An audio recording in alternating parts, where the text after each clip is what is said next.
So in the last class we discussed about what is the purpose of an embedded system and what are the applications of an embedded system, as well as what is the components in embedded system. So what are the major components of an embedded system? We can say that processor, memory, input output devices, sensors and activators, IO devices and software. So in these elements we have to discuss what is meant by processor. Nothing but heart of an embedded system. So processor plays a major role. Processor, nothing but processor or controller, anything. So it is the heart of an embedded system or core of an embedded system. So in the last class, so it can be divided into, so we discussed about the types of processors. So like general purpose processor, as well as so what is meant by application specific integrated circuits and COTS, as well as in the general purpose systems we discuss. So the general purpose systems can be divided into three types, that is microprocessor and microcontroller and DSP processor. So in the last class we discussed about what is meant by microprocessor and what is meant by microcontroller, and what are the difference between the microprocessor and microcontroller. So in this session we discussed about the remaining types of processors and what are the uses of this processor and in which conditions we use this processor. We have to discuss these things. So in the last class we discussed about what is meant by microprocessor and microcontroller, what are the difference between this processor. So these are comes under general purpose processor. So another important general purpose processor is DSP processor. So as we know that already we studied about the DSP process in 3.2. So DSP processor, so it is 8 or 16 or 32-bit microprocessor. So it is a microprocessor, not a controller, which process the data simply 8-bit or 16-bit or 32-bit. So compared to microprocessor and microcontroller, it is used for the larger applications. So the complexity, where the complexity are the larger applications, we go for this type of DSP processors. So simply audio, video, communications, as well as signal processing, we go for this type of digital signal processor.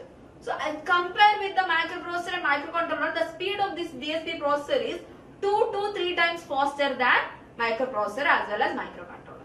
So simply, DSP processors are used at the faster applications or the complex applications, as well as speed plays a major role. In that condition only we go for the DSP processor.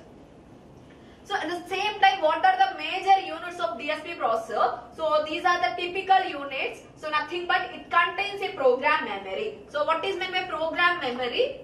So it stores the instruction for the DSP processor execution. Nothing but it contains different instructions for the program execution.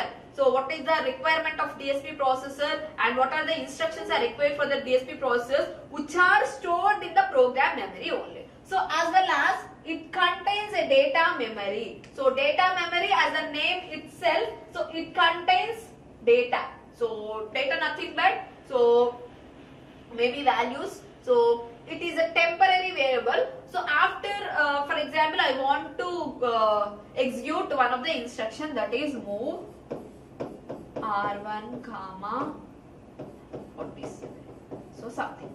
So this is an instruction which is stored in the program memory, and so the data will be stored in the data memory. So nothing but the required data will be stored in the data memory. And another important one is the computational engine. So nothing but performs the signal and math processing and accessing the program from the program memory and the data from the data memory. So it performs the signal and math processing. So microprocessor or microcontroller does not perform the math processing or any signal processing operations. So at the signal processing operations only we go for the DSP processors. So it contains a separate computational engine. So it contains computational engine, that is a separate hardware. So it performs a math processing as well as different it collects the program information as well as data information. At the same time, so it contains so many units, nothing but arithmetic and logic units. So computational engine consisting of so many IOs which performs the operation in a faster manner compared with the nothing but compare with the microprocessor and microcontroller. So that's why these operations, that's why DSP processor performs the operation very fastly. And next one is the IO input, IO unit. So it acts as the interface between outside world, nothing but.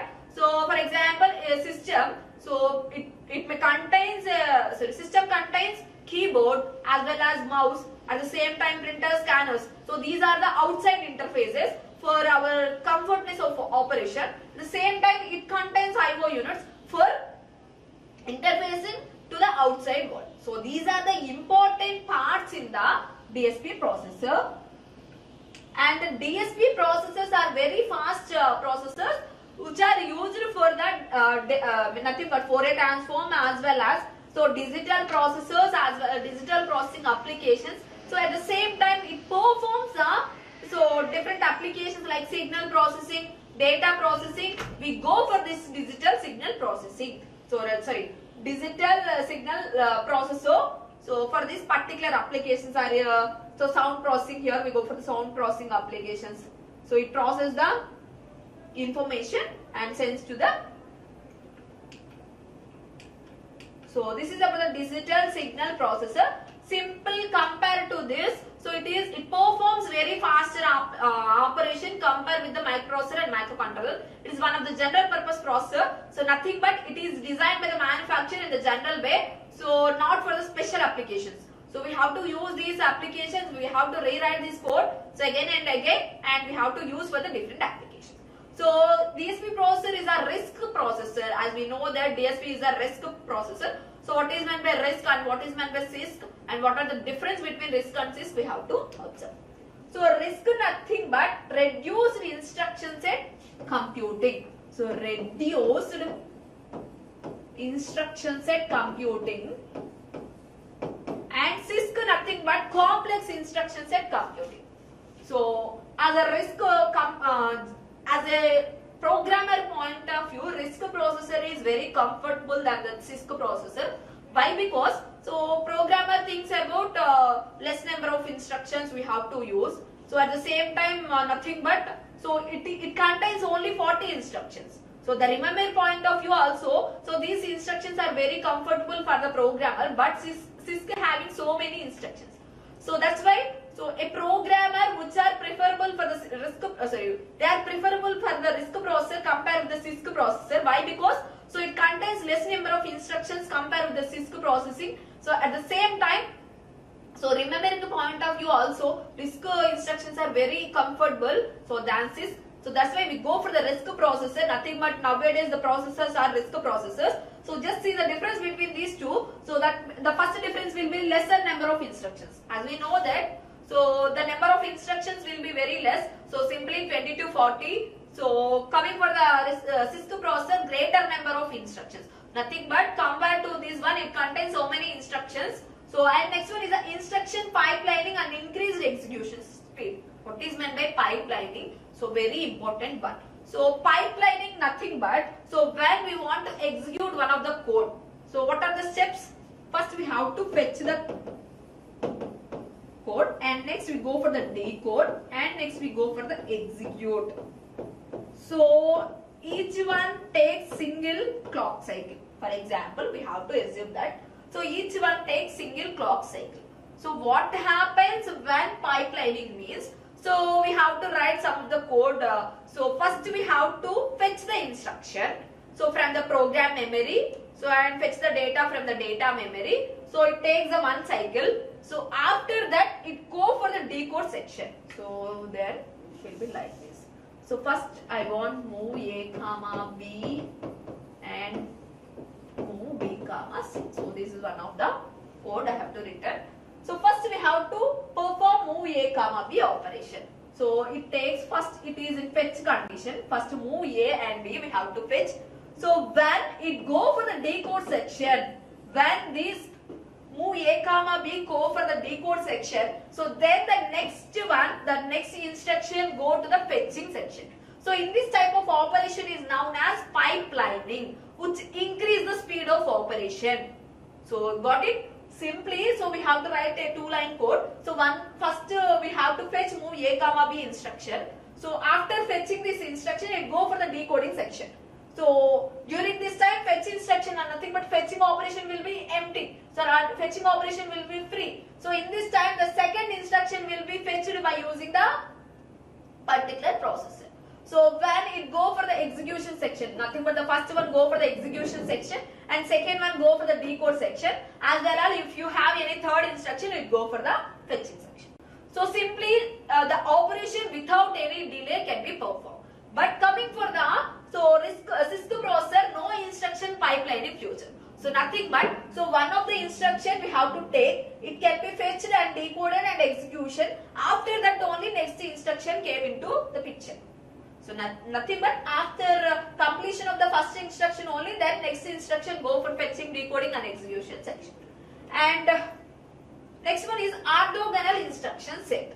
So what is meant by an orthogonal instruction set? Nothing but here we use the registers for the operations, as well as we don't follow the memory. So for the memory operation we don't use the memory. So memory can be followed by using load and store architecture we have to follow. So non-orthogonal instruction set, nothing but here we have to use the registers as well as memory locations. But RISC processor we use a register only. For the memory location we use a load and store architecture. And next one is the operations are performed on registers only. So for memory operations it will be load and store. At the same time registers and memory locations we have to perform the different operations. So large number of registers are available. Why? Because we have to perform the operation in registers only. That's why large number of registers are available. But coming for the CISC, limited number of general purpose register. So why? Because we have to perform the operations and memory also. So that's why limited number of registers are available. And next one is programmer needs to write more code to execute a task since instructions are simpler ones. So why? Because simpler ones. That's why programmer needs to write more code. So but here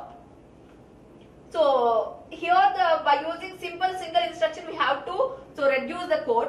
But so programmer point of view, this one is very difficult. So that is CISC processor is very difficult. And next one is single and fixed length coding. So one of the instruction will be single and fixed length coding. But so here the instruction will be variable length instructions. So the instructions will be very lengthy instructions. And less silicon uses pin count and more silicon pin count, as well as hardware architecture and von Neumann architecture. So only RISC processor follows the hardware architecture and the CISC processor follows hardware as well as von Neumann architecture. So what is meant by hardware and what is meant by von Neumann architecture we have to discuss. So what is meant by hardware architecture?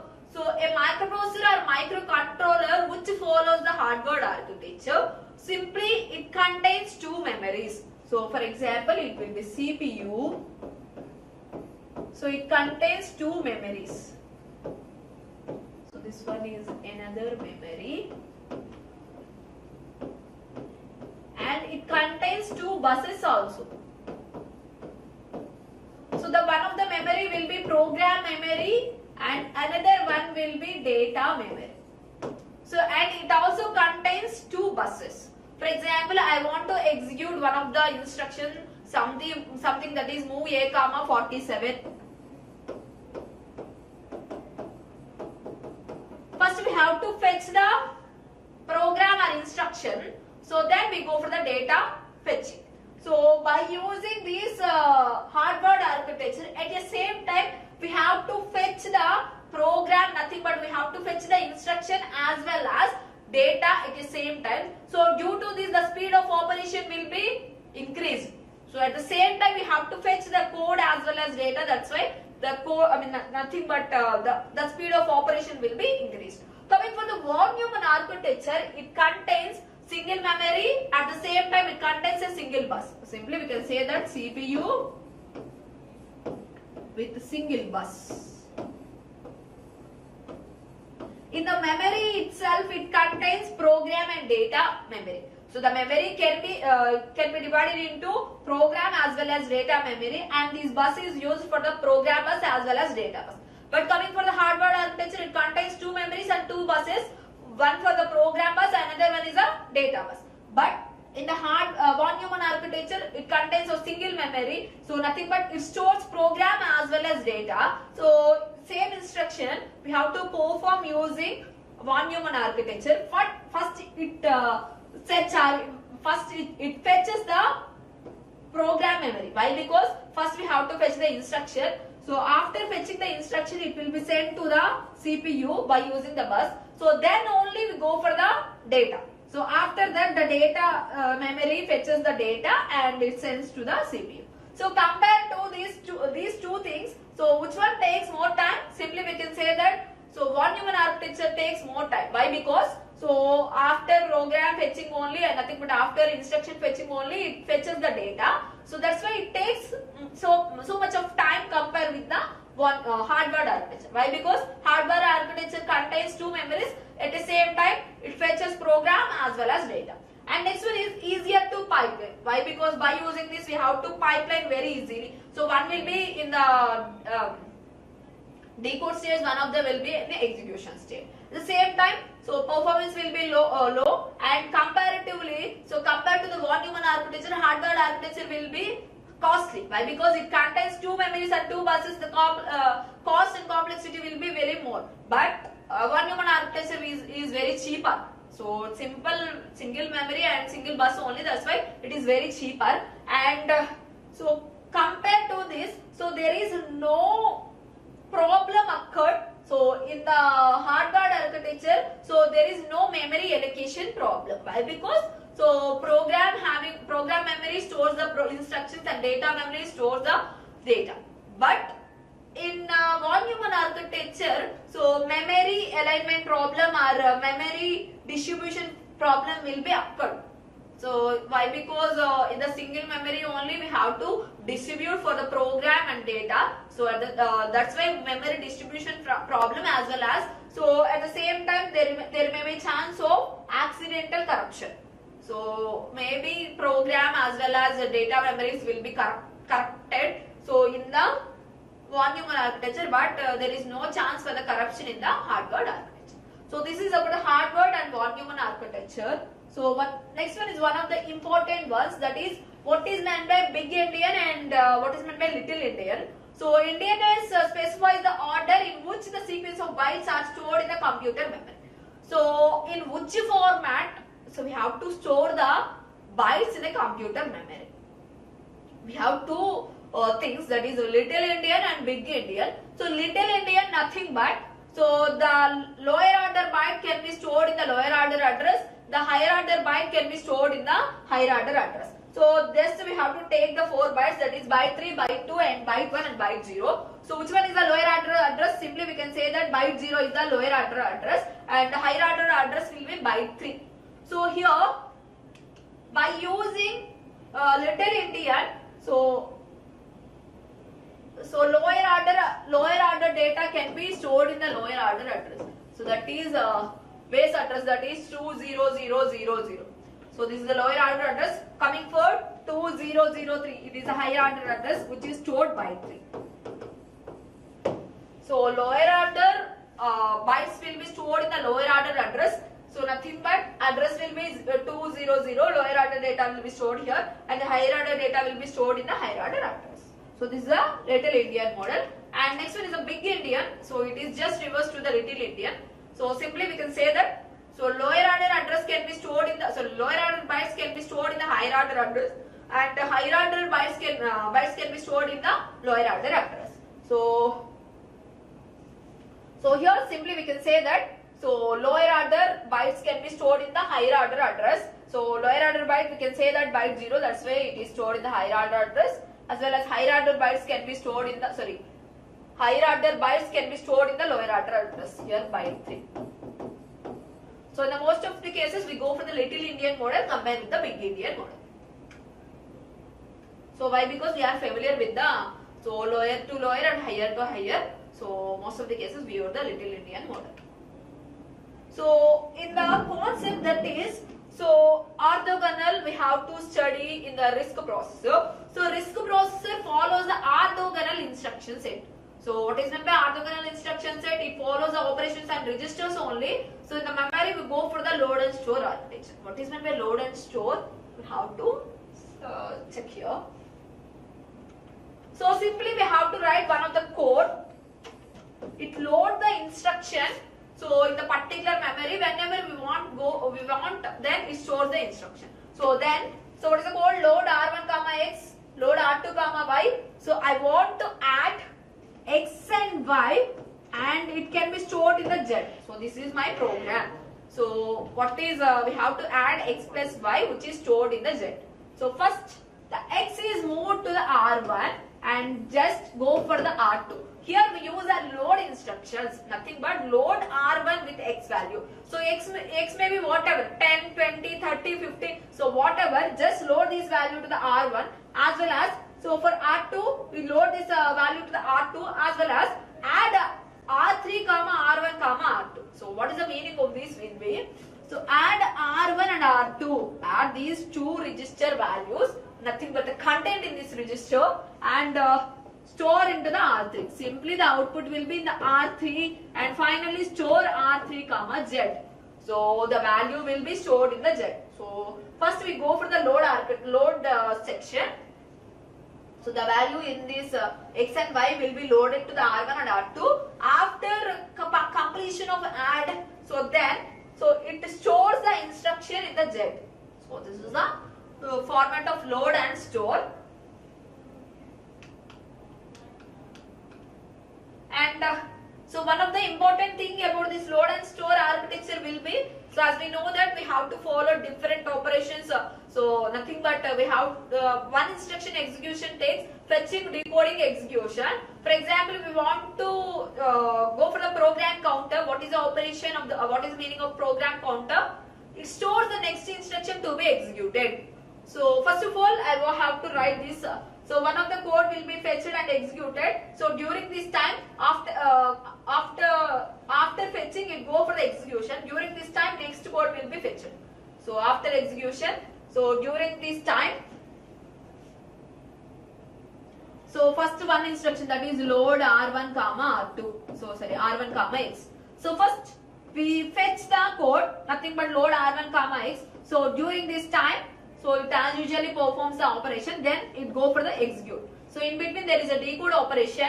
So some of the processor contains decode and execution in same format.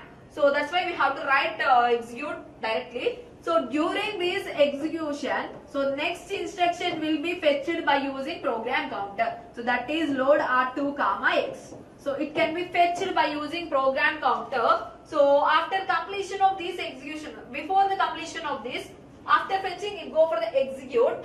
Again, after another the execution, nothing but the fetching will be empty. So then the next instruction is fetched by a program counter.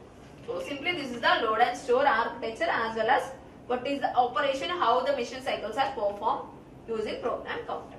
So another important one. So after this we discuss about the general purpose processor. So another important ones are application specific integrated circuits as well as PLDs and COTS, commercial off the cell. So COTS. So first we discuss about the application specific integrated circuits. So it is a microchip, as the name itself, it is designed for the particular application only. So I want to design one of the camera. So I have my futures. So I want to design with these pixels. So I want to design the resolution like this. So it is designed for the, it may contains in a processor. So I want to design for this, the processor for this camera will be an ASIC. So for these futures we have to develop a chip. So by the manufacturer, so this type of will be is known as ASIC. Simply, so a whole thing can be designed in a single chip. Nothing but, so integrated several functions. So I want different functions, it can be integrated in the single chip. It is known as application specific integrated circuit. So as a name itself, it is designed for the particular application only. It is specified for the particular application. It is not useful for the different applications. So for example, the processor in the microwave oven. So it is not used for the another purpose. So we can't alter. So a manufacturer can be altered the program. So this is our application specific integrated circuit. It contains a single chip only. So what is the designing point of view? How we can design? So for example, I want to design one of the ASIC. So only single processor. So I want to design single processor. So what happens? So I have some features. So the designer who designs single chip may possible. So they design single chip. In case they have to design single chip, it takes so much of cost. But we have to design so much of ASICs, it is affordable. But single chip only, it is not affordable. So generally, a manufacturer who designs these ASICs, so they expected non-refundable amount. So simply it is known as the NRE cost. So we don't expect the refundable amounts here. So this is a major problem. Why? Because we can't expect the money. So we don't design single chip. So single IC, or we have to design our processor with a single. So our future things in a single chip, it is not possible. So this is a major drawback in the ASIC. So at the same time, so it consumes it also as a so as a disadvantages, it contains as well as so many advantages. So the cost nothing but the size and the complexity of the circuit will be reduced by using the ASIC. So as well as developer of such chips may or may not interested in revealing the internal details of it. For example, so the processor may be damaged. So the processor may be damaged. So the processor who manufactured nothing but the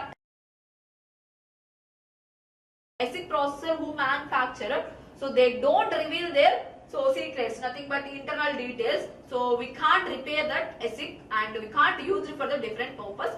Only the manufacturer can rewrite the code, or the manufacturer rewrite the things. This is about the ASIC. Another important term is the programmable logic device. So as the name itself already studied the programmable logic devices. So we can't reprogram. So we can reprogramming. So compared to ASICs, it is preferable. So it may be divided into it can be divided into two types, that is fixed and programmable. So the PLDs can be divided into two types, that is fixed function as well as programmable functions. So it can be reconfigurable. So when we want to change the code, it can be reconfigurable. So it can be divided into two types, that is fixed and changeable, nothing but programmable. So the fixed PLDs can't be changed. So a designer who designs the code, so a designer who designs the PLDs, it can't be altered. So we can't change. So but programmable PLDs we can change. So we can change the fuse, we can change the fuse blowing process. So then we have to rewrite the code. So in the PLDs. So generally PLDs having wide range of capacity, future, speed, voltage and characteristics. So why? Because it can be programmable. So that's why. So a person can be reprogramming and the speed of the operation will be increased. So due to these advantages, so we go for the PLDs. At the same time, it can be reconfigurable. So it performs number of functions at a time compared with the ASIC. And the best thing about this is it is inexpensive. So compared to the ASICs, it is inexpensive. So generally PLDs can be divided into two types, or the major types of PLDs are CPLDs and FPGAs. So CPLD nothing but complex programmable logic devices. So it contains up to 1000 gates. So smaller amount of logic up to 1000 gates only. So it is used in the simple applications like televisions or simple applications, our day-to-day life. So we go for the CPLDs. But FPGAs it offers highest amount of performance as well as highest logic density. So it is used in the major applications, nothing but larger applications like data signal processing and data processing. So these are the major examples of the FPGAs. So this is about the programmable logic devices, and these are the advantages. So much flexible during the designing cycle. We have to design easily. So even after designing also we have to alter, and PLDs do not require long lead times for the prototypes. So when for example we have to design these things, it does not take so much of time. So but coming for the ASIC, it takes so much of time. So whenever we can't alter the thing, so that's why it takes so much of time. But so after designing we have to alter the PLDs, so that's why it takes less time, and it is So it can be reprogrammable and at the same time.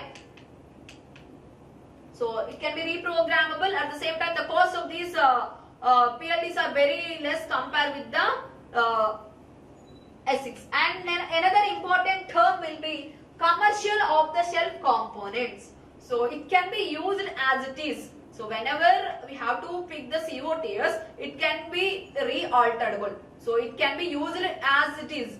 So it can be used at the readily available in the market as a chip format. It is generally readily available in the market. So general purpose or domain processor. So COTS are maybe developed around the general purpose or domain specific processor.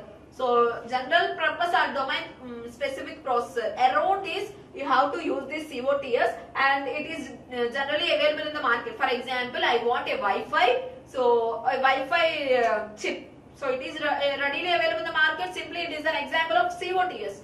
So why? Because so it can be placed in the general purpose or specific applications. So we have to connect Wi-Fi to the Arduino.